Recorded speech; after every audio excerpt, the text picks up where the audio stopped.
جو ہے بیمار صحت کے طالب، ان پہ فرما کرم رب غالب، تجھ سے رحم و کرم کی دعا ہے یا خدا، تجھ سے میری دعا ہے۔ الحمدللہ رب العالمین والصلاة والسلام علی سید المرسلین، اما بعد فاعوذ باللہ من الشیطان الرجیم، بسم اللہ الرحمن الرحیم۔ الصلاة والسلام علیک یا رسول اللہ وعلی آلک واصحابک یا حبیب اللہ، الصلاة والسلام علیک یا نبی اللہ وعلی آلک واصحابک یا نور اللہ۔ مدنی چینل کے ناظرین، آج ہم انشاءاللہ فوڈ پوائزننگ کیسے ہو جاتی ہے، اس کی کیا وجوہات ہوتی ہیں، گرمی کی وجہ سے ایک اور بیماری جس کو ٹائیفائڈ کا بخار یا ٹائیفائڈ کی بیماری جس کو کہتے ہیں، انشاءاللہ اس پہ آج ہم بات کریں گے، اور کچھ فروٹس کے اوپر بھی بات کریں گے جو گرمی میں اللہ عز و جل نے ہمارے لیے پیدا کیے ہیں، ان سے ہمیں کیا کیا طبی فوائد ہوتے ہیں۔ تو سب سے پہلے ہم ڈائریا جو ہو جاتا ہے عمومی طور پہ، وہ آلودہ پانی، آلودہ غذا، اس قسم کی کوئی بھی چیز کھانے پینے کی چیز ہوتی ہے جس کی وجہ سے پیٹ خراب ہو جاتا ہے اور اس بیماری میں مبتلا ہو جاتا ہے، جس کا آسان حل جو تھا وہ یہ تھا کہ آپ جو بھی غذا استعمال کریں، صاف ستھری اور صفائی کے جو بیسک اصول ہوتے ہیں اس کو مد نظر رکھ کے تیار کریں اور اس کو استعمال کریں۔ اسی طرح پانی کا استعمال بھی بہت احتیاط سے کرنا چاہیے۔ اب پانی کے احتیاط کے اوپر اگر ہم بات کرتے ہیں تو پانی اور غذا کے ساتھ ساتھ ایک بیماری اور بڑی شدت کے ساتھ گرمی کے موسم میں پھیلتی ہے جس کو ہم ٹائیفائڈ کہتے ہیں۔ ٹائیفائڈ بیسیکلی ہوتا کیا ہے؟ ٹائیفائڈ ایک بخار کی علامت ہوتی ہے، پیٹ کی بیماری بھی آپ اس کو کہہ سکتے ہیں، جس سے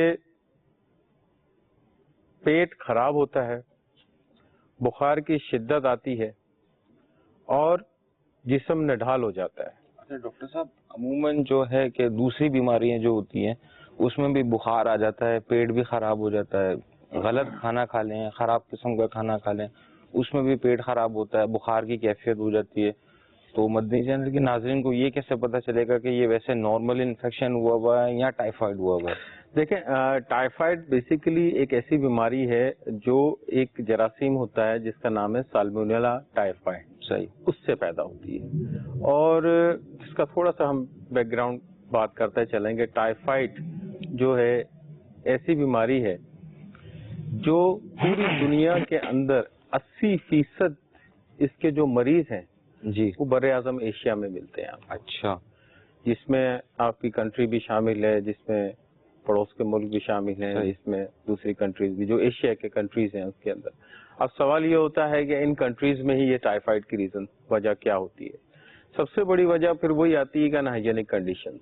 اس کے بارے میں ڈاکٹر صاحب میں یہ پڑھ رہا تھا کہ ٹائیفائڈ جو اسپریڈ ہوتا ہے، جو پھیل جاتا ہے، جو کنٹامینیشن ہوتی ہے، یہ جو سیویج کا پانی ہوتا ہے اور جو استعمال کا پانی یعنی پینے کا پانی، جب یہ لائن مکس ہوتی ہے یا گندا پانی صاف پانی میں مل جاتا ہے، اس کے اندر بھی جراثیم پھیلنا شروع ہو جاتا ہے، وہ بھی گھر گھر جس طرح سے پانی جاتا ہے اسی طرح بیماری بھی پھیل جاتی ہے۔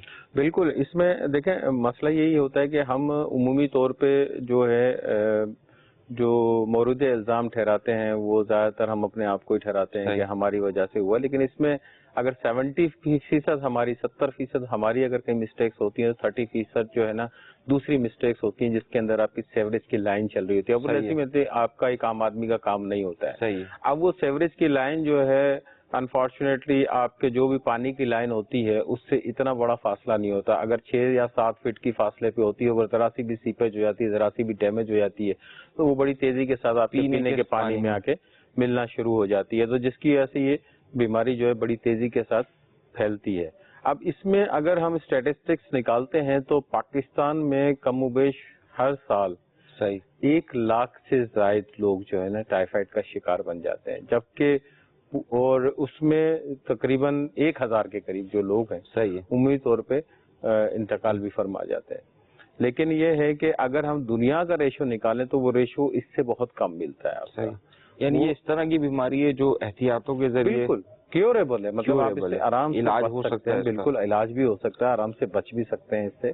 کوئی اتنا بڑا دیکھیں بات وہی ہوتی ہے کہ ہر چیز کے لیے ہم نے بات کی صفائی کے جو بیسک اصول ہیں صحیح ہم اس کو اگر اپنا لیں تو میرے خیال میں ان بیماریوں سے آرام سے بچ سکتے ہیں. صحیح. کوئی مشکل کام نہیں. اور صفائی کے بیسک اصول کے لیے کوئی بہت بڑی کتاب نہیں پڑھنی پڑے گی آپ کو، بہت ساری چیزیں نہیں پڑھنی پڑیں گی. اگر ہم ہمارے پیارے نبی صلی اللہ علیہ وآلہ وسلم کے طریقہ کار پہ عمل کرتے ہوئے صحیح جو ان کے ایک اصول ہوا کرتے تھے، ہم صرف ان کو ہی مد نظر رکھ کے اگر ہم ان کو ہی اپنا لیں صحیح تو آپ اس بیماری سے ایزیلی بچ سکتے ہیں. دیکھیں کیا تھا ان اصولوں میں، جیسے کیا کون سے سب سے پہلا اصول تو یہ ہے کہ جو بھی غذا آپ استعمال کریں اپنے ہاتھ دھو کے اچھی طریقے سے ہاتھ دھو کے استعمال کریں. دیکھیں اس زمانے میں صابن وغیرہ تو ہوا نہیں کرتا تھا. صحیح. اب اس زمانے کے اندر جو ہے نا ہاتھ کو اچھی طرح واش کر لیا کرتا تھے، دھو لیا کرتے تھے. آج کل کیا ہوتا ہے ہاتھ کو دھویا نہیں جاتا، ہاتھ کو گیلا کر لیا جاتا ہے. صحیح. گیلا کرنا اور دھونے میں دونوں میں بہت فرق ہوتا ہے. جو ڈاکٹر صاحب اس میں جو کھانا کھا رہے ہوتے ہیں، کھانے سے پہلے کی جو سنتیں آداب ہیں، ان کو یہ اگر پوری کری جائیں تو اس سے کیسا فائدہ؟ بہت فائدہ ہوتا ہے، اس سے بھی بہت فائدہ ہوتا ہے آپ کو. دیکھیں آپ کھانے سے پہلے کی جو سنتیں آداب ہیں وہ یہی ہے کہ آپ کھانے سے پہلے کھانے کا وضو فرما لیں. صحیح. ٹھیک ہے نا. کھانے کا وضو سے مطلب ہے کہ وہی ہاتھ وغیرہ دھو لیں. اور ہاتھ دھونے کے بعد ہاتھ خشک کریں یا ویسے ہی کھانا کھائیں؟ دیکھیں اگر فی زمانہ دیکھا جائے تو ہاتھ خشک نہ کریں تو اچھی بات ہے. اس کی ریزنس یہ ہے کہ آپ کوئی چادر یا کسی تولیہ وغیرہ سے اگر ہاتھ خشک کرتے ہیں تو چانسز یہی ہے کہ وہ تولیہ تو صاف تو نہیں ہوگا، اس میں بھی یقیناً لاکھوں کروڑوں جراثیم موجود ہوں گے، یا چادر ہوگی اس میں بھی لاکھوں کروڑوں جراثیم موجود ہو سکتے ہیں. تو بہتر یہ ہے کہ ہاتھ کو خشک نہ کریں. وہ چند سیکنڈوں میں 10 سے 15 سیکنڈ کے اندر ہاتھ آٹومیٹکلی خشک ہو جاتا ہے. کھانا کھانے کے بعد جس کو ہم اپنی زبان میں کہتے ہیں کہ اپنے اصطلاح میں ہم جو استعمال کرتے ہیں کھانے کے بعد کا وضو کر لینا چاہیے. تو وہ بھی بہت امپورٹنٹ ویلیو رکھتا ہے. اس کی وجہ کیا ہے؟ اس کی وجہ یہ ہے کہ آپ اگر کھانا کھاتے ہیں، کھانا کھانے کے بعد ہاتھ نہیں دھوتے ہیں، ٹھیک ہے نا. اب ہاتھ پہ لگی ہوئی آپ کے چکناہٹ وغیرہ یا کوئی بھی مٹیریل وغیرہ لگا ہوا، اسی کنڈیشن میں آپ سو جاتے ہیں. صحیح. اب جب رات اندھیرا ہو جاتا ہے تو عمومی طور پہ آپ نے دیکھا ہوگا کہ کلینکس کے اندر پیشنٹ رات کو چوہے نے کاٹ لیا، رات کو کوئی چیز کاٹ کے چلے گئی، آپ کو پتہ نہیں چلتا. اب اندھیرے میں آپ کو پتا ہے کہ کسی چیز کو اگر لائٹ آف کر دیتے ہیں تو مختلف قسم کے جو حشرات الارض ہیں وہ زمین سے نکلنا شروع ہو جاتے ہیں. آپ کے کاکروچز وغیرہ ہیں وہ آنا شروع ہو جاتے ہیں، چوہے وغیرہ آنا شروع ہو جاتے ہیں. وہ آپ کے اس کی اسمیل کے ساتھ اٹریکٹ ہوتے ہیں، آپ کے ہاتھ کی طرف اٹریکٹ ہوتے ہیں. جو بھی کھانا کھایا ہوا ہوگا وہ ہاتھ پہ لگا ہوا، اس کے اوپر ہاتھ پہ لگا ہوا ہوگا، اس کی اسمیل آ رہی ہوگی. آپ اس ہاتھ نہ دھونے کی وجہ سے بھی اس کی پرابلم ہو سکتی ہے. اگر خدا نہ خواستہ اگر اس کی وجہ سے ایک وہ جو ریڈ بائٹ جو ہوتی ہے، آپ کو چوہے نے کاٹ لیا، جو بیماری ہوتی ہے خدا نہ خواستہ وہ ہو جائے. ٹائیفائڈ کی ایسی کون سی علامتیں ہیں جو کہ نارمل بیماریوں سے ہٹ کے وہ پائے جائیں تو مدنی چینل کے ناظرین فوری طور پر توجہ لیں. اس کا ایک ٹیسٹ بھی ہوتا ہے، وہ کروا کے کنفرمیشن ہو جاتی ہے، اس ٹیسٹ کے بعد اس کا ٹریٹمنٹ ہو جاتا ہے. ٹائیفائڈ کی جو نشانیاں ہوتی ہیں نا وہ تو بیسیکلی کم و بیش دوسرے بخاروں سے ملتی جلتی ہوتی ہے.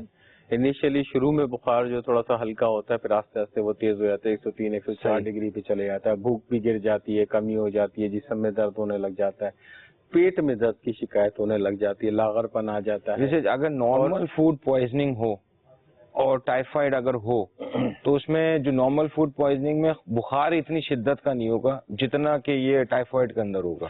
بالکل. لیکن آپ اگر اس کو ملیریا سے کمپیریزن کرتے ہیں صحیح ہے تو پھر وہی شدت کا. لیکن ملیریا میں پیٹ میں درد اتنا نہیں آتا، لیکن آتا ہے، کبھی کبھی آتا ہے، ٹھیک ہے نا. لیکن اس کی جو ڈفرینسیشن آتی ہے جو آپ اس سے کر سکتے ہیں، ڈفرینس کر سکتے ہیں، وہ تو ایک ڈاکٹر جو ہے نا وہ کرے گا. وہ بہتر طور پہ ڈاکٹر ہی کرے گا. لیکن گھر پہ جو سب سے امپورٹنٹ چیز جو علامت آتی ہے نا، زبان جو ہے صحیح اس پہ کوٹنگ آ جاتی ہے، یعنی کہ سفید رنگ کی کوٹنگ سی لیئر سی بن جاتی ہے زبان کے اوپر. بولتے تھے، ہاں تھرش کہہ لیں آپ، کوٹنگ کہہ لیں، کوٹڈ ٹنگ جس کو ہم اپنی زبان میں کہتے ہیں میڈیکل لینگویج کے اندر، وہ آ جاتی ہے اس کے اوپر. اس سے آسانی سے پہچان سکتے ہیں. دوسرا اگر آپ ہارٹ ریٹ دیکھتے ہیں، پلس وغیرہ دیکھتے ہیں کلینکلی طور پہ، تو وہ جو ہے نا ریلیٹیولی بریڈی کارڈیا، یعنی کہ جو عام بخار کے اندر ہارٹ ریٹ تھوڑا زیادہ ہوتا ہے، صحیح ہے. کسی بھی بخار کے اندر ہارٹ ریٹ زیادہ ہوتا ہے, لیکن ٹائیفائڈ وائز بخار ایسا ہے جس میں ہارٹ ریٹ تھوڑا کم ہو جاتا ہے. ٹھیک ہے نا, تو وہ ریلیٹیولی بریڈی کارڈیو آتا ہے. اگر یہ کلینکل سائن ڈاکٹر کو ملتی ہیں تو وہ اسٹریٹ فارورڈ ٹائیفائڈ کے اوپر چلے جاتے ہیں, ڈائگنوز پکا ہو جاتا ہے. بہت سے اچھے جو ڈاکٹر ہوتے ہیں ان کو شاید ضرورت بھی نہیں پڑتی کسی ٹیسٹ کروانے کی, وہ اس کا بھائی کی ٹیسٹ ہوتا ہے, کنفرمیشن کروا کے ایک ٹریٹمنٹ کیا جا سکتا ہے. عمومی طور پہ وہ ٹیسٹ کروایا بھی نہیں جاتا, لیکن بہت سے لوگ کرواتے بھی ہیں, لیکن یہ ہے کہ کروا لیا جائے تو اچھا ہے. دوسری یہ ہے کہ نفس کا سلو ہونا جو ہے نا, سلو سے مراد یہ نہیں ہے کہ بالکل گر جاتی ہے. اب یہ ویک ہو جاتی ہے, کمزور ہو جاتی ہے, خود جو ہے نا نہیں کرنا شروع کر دے تو خود سے ہی چیک کرنا شروع کر دے. بہتر ہے ڈاکٹر سے رجوع کر لے, ڈاکٹر سے مشورہ کر لے, ان پہ چھوڑ دیں. اچھا, اس کی ڈائگنوسس ڈاکٹر صاحب اس طرح سے بنے گی کہ کچھ کھایا پیا, کھانے پینے کے 12 گھنٹے یا کم و بیش 26 گھنٹے کے بعد پیٹ میں درد ہو گیا, بہت تیز بخار چڑھنا شروع ہو گیا, زبان میں بھی تھوڑی فریش وائٹنس آ گئی, اس میں ریش بھی عموماً اکثر پڑ جاتے ہیں, بالکل لیتھارجی یعنی کمزوری کی کیفیت میں آ گیا. اب یہ والی پوری پریزنٹیشن ہوگی اگر ٹائیفائڈ کے اندر بندہ مبتلا ہوا.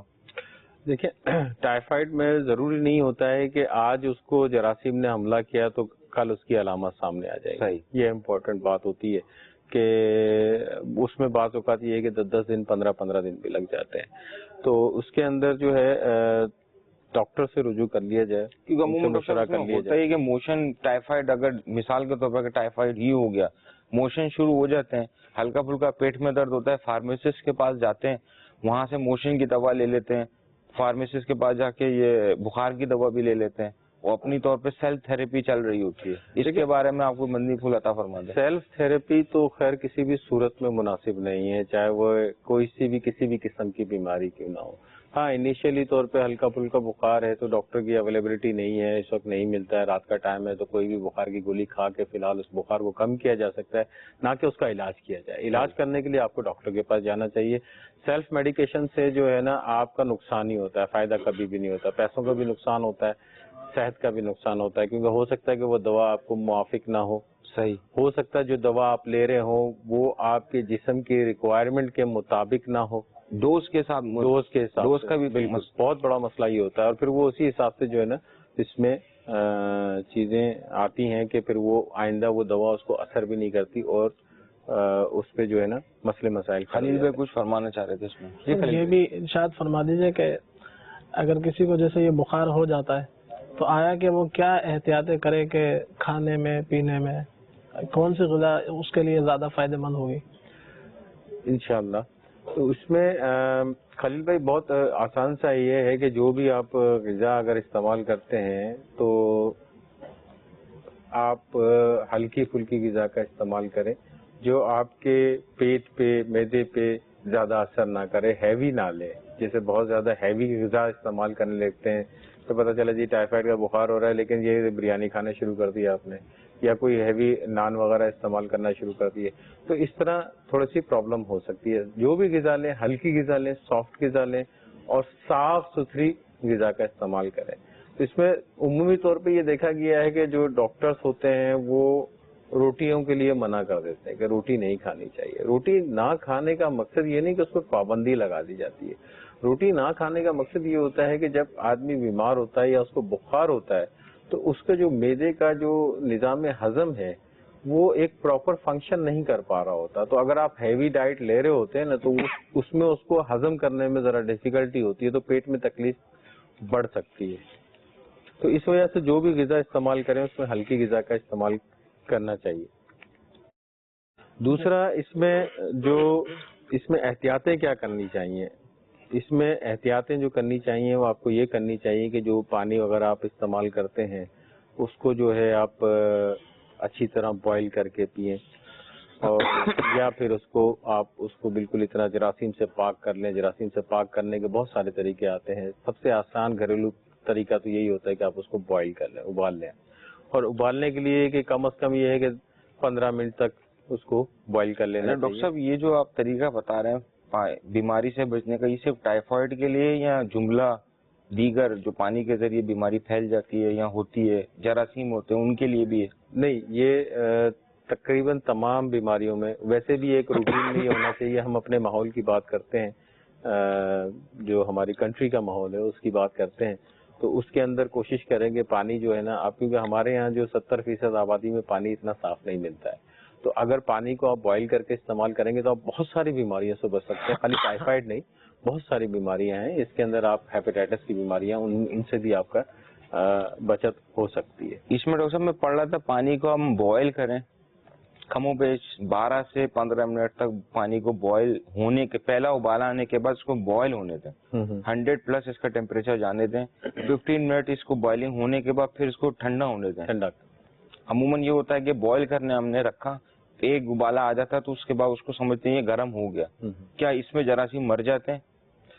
دیکھیں جراثیم آپ اچھی طریقے سے اس کو بوائل کرنا چاہیے، جو ایک اسٹینڈرڈ ٹائم ہے وہ 10 سے کم و بیش 15 منٹ کا اسٹینڈرڈ ٹائم ہے، اس میں بوائل کرنا چاہیے.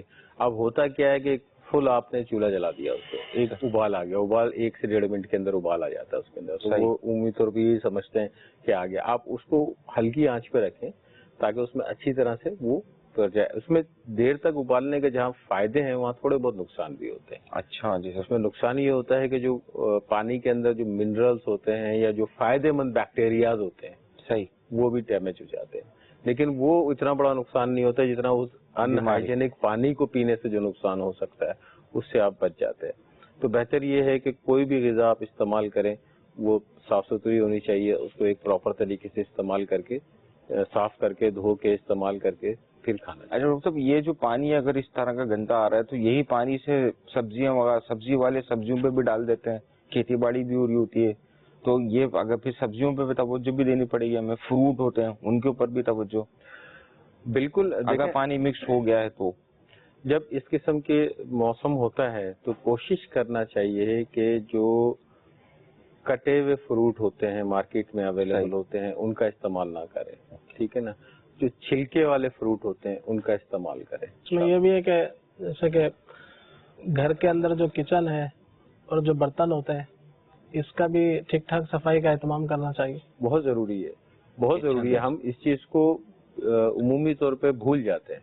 ہوتا کیا ہے کہ اکثر دیکھا گیا ہے کہ جو کچن کے اندر خاص کر کھانا وانا کھا کے پلیٹیں وغیرہ چھوڑ دی جاتی ہیں، تو وہاں پہ کچن میں جب آپ پلیٹیں چھوڑ دیتے ہیں تو ان پہ چکناہٹ وغیرہ لگی ہوئی ہوتی ہے، تو وہی کاکروچوں کے لیے اور اس قسم کے جانوروں کے لیے وہ دعوت ہو جاتی ہے. تو وہ آ کے اس کے اوپر اپنے جراثیم چھوڑ دیتے ہیں، اور پھر جب اس کو واش پراپر طریقے سے نہیں کیا جاتا، گیلا کر لیا جاتا ہے، تو اس کو واش اگر طریقے سے نہیں کیا جاتا، دھویا صحیح طریقے سے نہیں جاتا، تو پھر وہی پیٹ کے ذریعے وہی چیزیں آپ کے پیٹ میں چلی جاتی ہیں. اچھا ڈاکٹر صاحب، اس کے لیے میں ایک پڑھ رہا تھا ایک چیز، تو اس میں نظر سے میرے گزرا تھا کہ جو عموماً فروٹ کاٹنے کے لیے، گوشت کاٹنے کے لیے، سبزی کاٹنے کے لیے اکثر لوگ کٹنگ بورڈ کا استعمال کرتے ہیں، بورڈ کے اوپر رکھتے، تو اس میں ریکمینڈیڈ یہ تھا سیفٹی گائیڈز کے اندر کہ سبزی کاٹنے کا بورڈ الگ ہونا چاہیے، فروٹ کاٹنے کا بورڈ الگ ہونا چاہیے، اور گوشت وغیرہ اگر آپ گھر میں کاٹ رہے ہیں، مرغی وغیرہ، تو اس کا بھی بورڈ الگ ہونا چاہیے. تو ایسا کرنا کیسا ہے؟ نہیں دیکھیں، بات یہ ہے کہ اب ہر آدمی 3 بورڈ 4 بورڈ کیسے افورڈ کرے گا، بلکہ عام آدمی گھر میں تو بورڈ ہوتا بھی نہیں ہے. تو اسے بورڈ رکھنا چاہیے یا نہیں چاہیے؟ رکھنے میں کوئی مذائقہ نہیں اگر افورڈ کر سکتے ہیں، لیکن وہ ایک ایسیسری آپ کہہ سکتے ہیں کہ ایک ایکسٹرا چیز آپ لے کر آ رہے ہیں. اگر رکھ لیں تو اچھی بات ہے، نہ رکھیں تب بھی کوئی حرج نہیں ہے. لیکن جہاں پہ بھی وہ چیز کاٹ رہے ہیں تو بہتر ہے کہ اس کو اچھی طریقے سے صاف کر کے، کیونکہ کچن کے اندر سلیبس ہوتے ہیں. صحیح. ہم نے اپنے تو جو ہمارے دادا وغیرہ، دادی وغیرہ، دادیوں کو دیکھا ہے، تو وہ کچن کے اندر ایک چھوٹا سا باورچی خانہ ہوتا تھا، اسی کے اندر وہ ایک لکڑی کا ان کے پاس ہوتا تھا، اسی پہ ساری چیزیں کٹنگ ہوتی تھی. اور ابھی بھی اگر چلے جائیں گے آپ گاؤں وغیرہ کے اندر تو اسی قسم کا سلسلہ ہوگا، وہاں پہ تو یہ چیزیں اویلیبل نہیں ہوں گی. لیکن اگر وہاں پہ جو بھی چیز ہے اس کو اچھی طرح واش کر لی جائے، دھو لیا جائے، تو اس سے کافی حد تک فائدہ ہو سکتا ہے. ضروری نہیں ہے کہ آپ بورڈ لے لیں. بورڈ لے لیں تو اچھی بات ہے، جو افورڈ کر سکتا ہے وہ لے سکتا ہے، کوئی سمجھتا نہیں. خلیل بھائی کچھ آپ اس سلسلے میں ہمیں؟ جی، کچھ روحانی علاج ہیں بخار کے حوالے سے انشاءاللہ وہ عرض کرتا ہوں. سب سے پہلے شیخ طریقت امیر علیہ سنت دامت برکاتہم العالیہ کے رسالے بیمار عابد سے ایک جو ہے وہ حدیث پاک عرض کرتا ہوں. شیخ طریقت امیر علیہ سنت فرماتے ہیں، رسالہ بیمار عابد صفحہ نمبر 7 پر، میٹھے میٹھے اسلامی بھائی، اور بخار میں جسمانی تکلیف ضرور ہے مگر اخروی فائدے بے شمار ہیں. لہذا گھبرا کر شکایت کرنے کے بجائے صبر کر کے اجر کمانا چاہیے۔ حضرت سیدنا ابو ہریرہ رضی اللہ تعالی عنہ سے مروی ہے کہ جو ایک رات بخار میں مبتلا ہوا اور اس پر صبر کرے اور اللہ عز و جل سے راضی رہے تو اپنے گناہوں سے ایسے نکل جائے جیسے اس دن تھا جب اس کی ماں نے اسے جنا تھا۔ صلو علی الحبیب صلی اللہ تعالی علی محمد۔ بخار کا اگرچہ علاج معالجہ کروانا ہی چاہیے، مگر یہ ہے کہ یہ بہت ہی مبارک ایک طرح سے مرض ہے کہ اس پر اگر صبر کریں گے تو انشاءاللہ عز و جل بے شمار اس پر اجر جو ہے وہ ملتا ہے۔ اسی رسالے میں صفحہ نمبر 25 پر رسالہ بیمار عابد پر ٹائیفائڈ، ملیریا اور ہر قسم کے بخار کا روحانی علاج۔ یا غفورو، یا غفورو کاغذ پر 3 بار لکھ یا لکھوا کر پلاسٹک کوٹنگ کر کے چمڑے یا ریگزین یا کپڑے میں سی کر گلے یا بازو میں ڈال یا بازو پر باندھ دیجیے، انشاءاللہ عز و جل ہر قسم کے بخار سے نجات ملے گی۔ مگر اس میں احتیاط یہ ہے کہ جب یا غفور لکھیں گے تو اس کے جو فا ہے اس کے اندر واو ہے تو اس کا جو منہ ہوگا وہ کھلا رہے گا، اس کا منہ بند نہیں ہونا چاہیے، تو یہ اس کا منہ کھلا رہے اور اس انداز سے اس کو لکھا جائے۔ اسی طرح سے بخار کا ایک اور علاج، گرمی کے بخار کا روحانی علاج، یہ بھی شیخ طریقت امیر اہل سنت دامت برکاتہم العالیہ نے اسی رسالے کے صفحہ نمبر 25 پر تحریر فرمایا۔ گرمی کے بخار کا روحانی علاج، گرمی کا بخار ہو تو یا حیو یا قیوم، یا حیو یا قیوم 47 بار 47 مرتبہ لکھ یا لکھوا کر پلاسٹک کوٹنگ کر کے چمڑے یا ریگزین یا کپڑے میں سی کر گلے میں ڈال دیجئے، انشاءاللہ عز و جل بخار جاتا رہے گا۔ اس کے اندر بھی یہی احتیاط ہے کہ اس کے اندر قوف ہے، واو اور میم، اس کے جو یہ 3 جو حرف ہیں، حروف ہیں 3، تو اس کا بھی جو منہ ہے وہ کھلا رہے۔ اگر منہ، اس کا طریقہ کار یہی ہے کہ اس کا منہ بند ہوگا تو پھر اس کا جو طریقہ کار ہے وہ غلط ہو جائے گا، تو اس کا خیال رکھتے ہوئے اس کو اگر بنائیں گے تو انشاءاللہ عز و جل فائدہ ہوگا۔ اسی طرح سے ایک اور بخار کا آسان علاج، اسی رسالے کے صفحہ نمبر 25 پر یہ موجود ہے، بخار کا روحانی علاج، لا الہ الا اللہ، یہ بہت ہی آسان ہے۔ لا الہ الا اللہ 30 بار کاغذ پر لکھ کر پانی کی بوتل میں ڈال کر مریض کو دن میں 3 بار تھوڑا تھوڑا پلائیے، انشاءاللہ عز و جل بخار اتر جائے گا۔ ضرورتاً مزید پانی شامل کرتے رہیے، مدت علاج تا حصول شفا۔ اس کے اندر بھی جو ہے وہ ہا 2 مرتبہ ہے، لا الہ اور پھر اس کے بعد الا اللہ، تو ان دونوں میں بھی ہم نے یہی خیال کرنا ہے کہ اس کے جو منہ ہے ہا کا اور ہا کا یہ کھلا رہے، تو انشاءاللہ عز و جل اس کی برکتیں حاصل ہوں گی۔ اسی طرح سے جو بخار کے مریض ہیں وہ چاہیں تو تعویذات عطاریہ، کہ ہمارے بے شمار مساجد میں جگہ بہ جگہ بستے لگتے ہیں، تو وہاں پر جیسے جا کر جو ہے وہ تعویذات عطاریہ کے بستے سے بخار کے حوالے سے تعویذات بھی دیے جاتے ہیں، باندھنے کے لیے بھی ہوتے ہیں، گلے میں پہننے کے لیے بھی ہوتے ہیں، اسی طرح سے پینے کے تعویذات بھی ہوتے ہیں، تو جو بھی تعویذات وہاں سے دیے جائیں تو انشاءاللہ عز و جل اسے بھی استعمال کریں اور اس کی برکتیں حاصل کریں۔ اچھا، اس میں ٹائیفائڈ کے حوالے سے ہم بات کر رہے تھے کہ اس سے بچا کیسے جا سکتا ہے؟ اس میں ایک تو احتیاطی تدابیر، ہاں احتیاطی تدابیر، ایک تو یہی ہے کہ جب پانی وغیرہ آپ جو ہے اچھی طرح ابال کے بوائل کر کے وہ پئیں، دوسرا یہ ہے کہ کھانا کھانے سے پہلے، کھانا کھانے کے بعد ہاتھ کو اچھی طرح دھو لیں، تیسرا جو ہے بیت الخلاء استعمال کرنے کے بعد، استنجا کے بعد اچھی طریقے سے ہاتھ کا واش کر لیں، بہت ضروری ہے اس کا وہ۔ اور چوتھی جو چیز تھی وہ یہ تھی کہ جو بھی کٹی ہوئی سبزیاں یا پھل وغیرہ جو ہیں ان کا استعمال نہ کریں، اسپیشلی جو بازار سے جو آتے، کیونکہ ان کے اوپر ذرا جراثیم ہونے کے بڑے زیادہ چانسز ہوتے ہیں۔ ہم نے عرض کیا پہلے بھی کہ اس میں جو چھلکے والے فروٹ ہوتے ہیں ان کا آپ استعمال کریں، جیسے کیلا وغیرہ، اس قسم کی چیزوں کا استعمال کریں۔